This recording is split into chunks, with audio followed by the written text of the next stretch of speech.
Salut! Bon alors aujourd'hui j'avais envie de vous faire une vidéo sur les astuces beauté Lidl. Je ne sais pas si vous êtes au courant, Lidl a une chaîne sur YouTube, chaîne sur laquelle en fait ils proposent des recettes de cuisine, des astuces de bricolage, des astuces beauté, etc.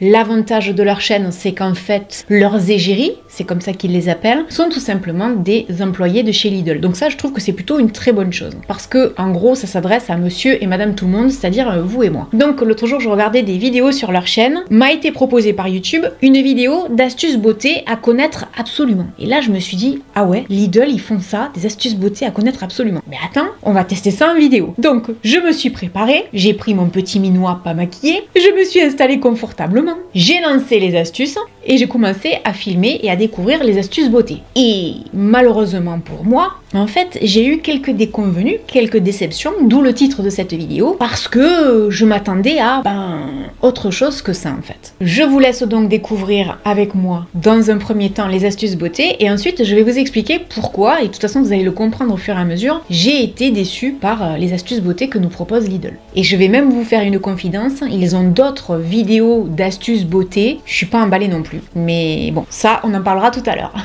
La première astuce beauté que Lidl nous propose, c'est un mascara sans bavure. En fait, il nous propose tout simplement de prendre une cuillère pour éviter d'avoir plus de noir sur les paupières que sur les cils. Le problème, c'est que si vous êtes comme moi, que vous avez un miroir dans une main et la cuillère dans l'autre, le mascara, vous le mettez où? Il n'y a pas de troisième main, donc je vais me débrouiller comme je peux. Alors cette astuce, j'en ai déjà entendu parler, je pense que vous aussi. Si on met la cuillère comme ça, on prend le risque d'enlever un peu le maquillage. Surtout si vous êtes comme moi, avec des paillettes, un maquillage avec plusieurs couleurs et tout ça. Donc je mets ma cuillère là, en ras de cils.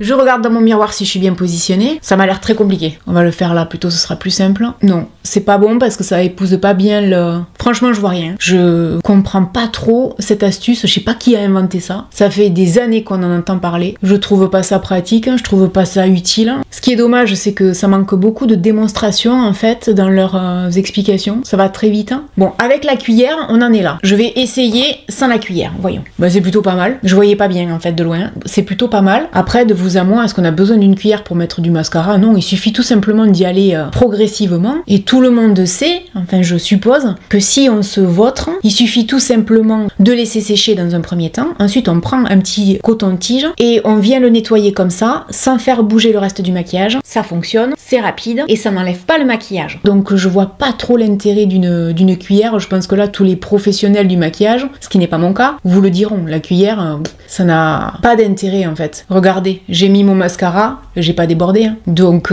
déjà c'est une question d'habitude, de pratique. Et quand bien même on se trompe, non je valide pas cette astuce, même si elle est connue de tout le monde à mon avis. C'est pas nécessaire. Vous allez perdre du temps, c'est pas pratique, aucun intérêt. Pour les gens qui ont l'habitude de regarder des vidéos sur YouTube, sur TikTok, sur Instagram, vous avez dû voir cette astuce des dizaines et des dizaines et des dizaines de fois. Franchement, aucun intérêt. En deuxième astuce, Lidl nous parle de renforcer la profondeur des cils. Donc on nous dit que pour des cils plus fournis, on doit utiliser donc un crayon colle ou un fard de la même couleur que les cils afin de souligner donc la ligne supérieure. Effectivement, oui, c'est une bonne astuce, ça fonctionne, ça va mettre encore plus en valeur les yeux, je suis complètement d'accord. Ce qui est peut-être un peu dommage, c'est que ça manque de démo là pour le coup en vidéo. Ce que Lidl aurait pu rajouter, c'est que l'astuce qui fonctionne vachement bien, c'est quand on met du crayon ici, là, en dessous. Moi, en général, je ferme l'œil et je fais comme ça pour en mettre. Et c'est vrai que c'est vraiment joli quand on met du mascara après. On a cette partie là en dessous qui est maquillée. Je vous assure, ça intensifie le regard d'une manière, c'est formidable. Mais par contre, fermez l'œil. Si vous le faites avec l'œil ouvert, vous risquez de vous faire peut-être un peu mal pour peu que vous ayez tendance à vouloir cligner des yeux justement. En astuce numéro 3, on nous parle de mettre le regard en valeur. Pour ça, on nous dit tout simplement d'appliquer des points de lumière à des endroits stratégiques. C'est-à-dire qu'on va utiliser un fard très clair dans le coin interne de l'œil ici ou alors ici. Moi, j'utilise pas de fard en règle générale, j'utilise surtout un highlighter parce que ça va vraiment attirer beaucoup plus la lumière. Oui, effectivement, ils ont raison, c'est une astuce qui fonctionne. En numéro 4, Lidl nous parle d'avoir des lèvres plus dessinées. Alors, on nous dit que pour avoir un effet pulpeux, en fait, on met du rouge à lèvres et ensuite au centre, on vient mettre une couleur plus claire. En l'occurrence, moi, je vous dirais du gloss ou parfois même un fard à paupières plus clair. Parce qu'effectivement, ça va apporter donc de la lumière au centre des lèvres pour lui donner un effet un peu plus bombé. Je dirais que oui, ça fonctionne. C'est du basique, quoi. Ça, on le sait. Je crois que tous les make-up artistes l'utilisent. Tous les gens lambda comme moi l'utilisent.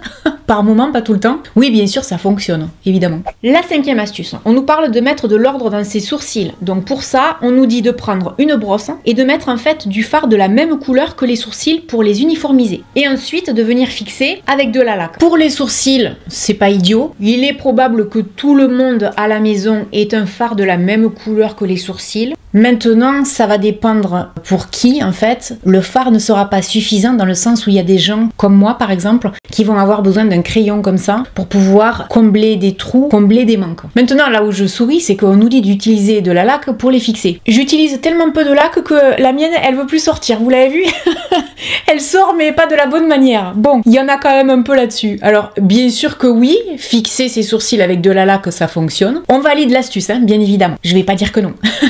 Ça peut être une astuce de dépannage, mais si on va au-delà de ça, ce que j'ai beaucoup aimé, c'est le placement de produits en fait. Et si vous faites bien attention dans toute cette vidéo, le but c'est de placer les produits de chez Lidl. Alors bien évidemment, ils prêchent pour leur paroisse, hein, ce qui est normal. Maintenant, pour avoir testé les produits de chez Lidl en termes de maquillage, vous n'allez pas trouver des pépites chez eux, surtout qu'ils sont très limités en termes de maquillage. La 6e astuce, c'est pour graisser donc le crayon. On nous dit tout simplement de chauffer le crayon avec un briquet. Oui, ça marche. Maintenant, si je dois vous donner un avis là-dessus, si la mine est trop dure, en tout cas moi par expérience c'est ce que j'ai toujours fait, le crayon en général je l'utilise pas malheureusement parce que c'est trop compliqué de travailler avec et il y a beaucoup de possibilités sur le marché en petit budget pour pas s'embarrasser en fait avec un crayon qui fonctionne pas. Là c'est pareil en fait, c'est bien pour dépanner. Si c'est pour faire ça à chaque fois, je crois que ça va devenir lassant, pénible. Quand c'est comme ça, allez vous achetez un autre crayon. Pour quelques euros vous pouvez avoir un crayon qui fonctionne et vous serez pas embêté à devoir chauffer la mine à chaque fois. Parce que si vous êtes dehors, je vous vois mal prendre un briquet. Ouais les gars, attendez,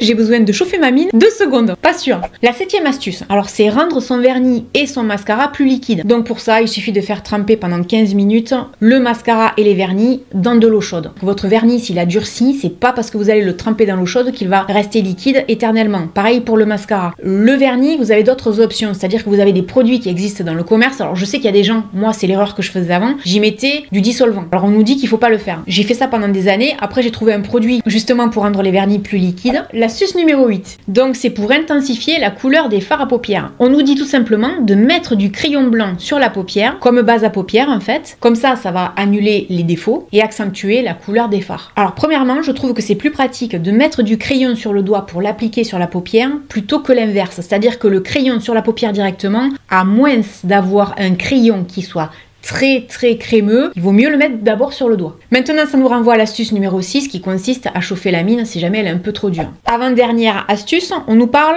du parfum qui dure toute la journée. Pour ça, en fait, Betty nous explique que la priorité c'est de bien hydrater sa peau. Bien sûr qu'ils ont raison, il faut hydrater sa peau, ça tombe sous le sens. Et ensuite, elle nous donne l'astuce de parfumer les zones chaudes. C'est-à-dire le creux des oreilles, le creux des bras, les poignets, la nuque, etc. Moi, mon alternative, et je vous le conseille aussi, vu la composition des parfums, évitez les parfums sur la peau en contact direct en tout cas. Pour ma part, je mets jamais de parfum sur le corps directement. En fait, j'en mets toujours sur les vêtements.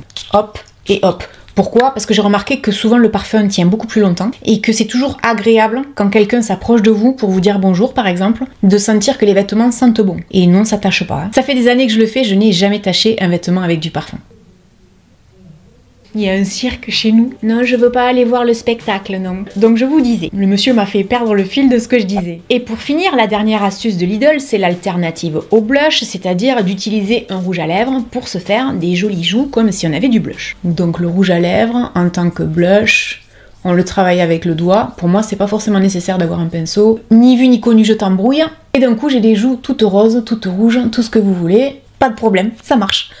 Je crois que ça on l'a tous fait, ou en tout cas on l'a tous essayé au moins une fois, et si on l'a pas essayé, on le sait. Et c'est là que je veux en venir en fait. Pourquoi je suis déçue? Tout simplement parce que je m'attendais de la part de Lidl à une vidéo, premièrement qui ne soit pas truffée de placement de produits, parce que c'est ça tout le long de la vidéo en fait. On nous met les produits Sienne en avant. En fait, ce qui m'a sauté aux yeux d'entrée de jeu, c'était ça. Un coup, on te fait de la pub pour la laque, un coup pour le mascara, un coup pour les fards, un coup pour le rouge à lèvres. C'est bon, on a compris, vous vendez du maquillage. Je pense qu'en fait, le but de leur vidéo, c'était plutôt de dire aux gens, venez chez nous, on a du maquillage. Sans vraiment le dire. Comme un peu quand on regarde des films des fois et tu te prends la belle canette de coca en plein dans la tronche. C'est bizarre. L'acteur, il te fait tout un speech. Ouais, alors tu comprends, tu l'as vu, ouais, moi aussi. Et t'as Canette de coca là, bien en vue. Vous voyez? Ben là c'était pareil. Le problème c'est qu'on nous annonce des astuces beauté qu'on doit connaître, mais on les connaît tous déjà. À moins que la personne qui regarde ça soit novice en termes de maquillage ou ne se soit jamais intéressée au maquillage. Auquel cas là, oui, je pense que les gens vont peut-être découvrir des choses. Maintenant, je suppose que pour les 3/4 des gens, ils n'ont pas dû apprendre grand chose. Quand j'ai vu la vidéo, le nombre de vues qu'elle a faites, parce que je crois qu'on est à 800 000 vues, ce qui m'a sauté aux yeux, c'est qu'il y a 15 commentaires. On n'a jamais vu 15 commentaires sur une vidéo de 800 000 vues. Donc là, je me dis, peut-être qu'il y a des gens qui ont râlé, que Lidl a supprimé les commentaires, je sais pas, c'est une supposition. Tout ça pour vous dire, la vidéo, elle est bien. Oui, c'est rythmé, c'est sympa, l'égérie est sympa, mais on s'attend à autre chose parce que pour moi, Lidl, c'est quand même Lidl. Ils écrasent tous leurs concurrents. On sait très bien qu'ils ont des super produits. Je m'attendais dans cette vidéo à apprendre des choses, ou en tout cas à des astuces qui sortiraient un peu du lot. Et là, pour le coup, je me dis, mais on connaît tout ça. Il n'y a rien de nouveau. Ça fait peut-être 10-15 ans que sur YouTube,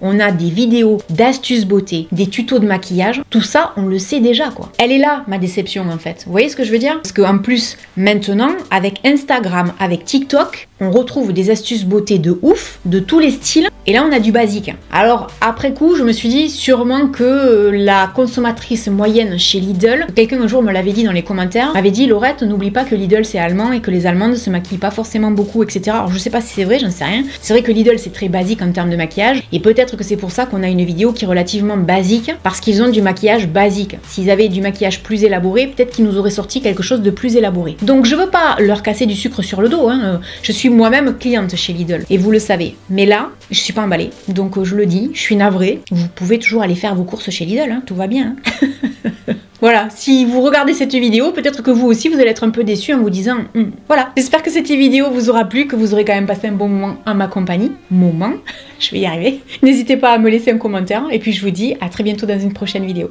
Salut.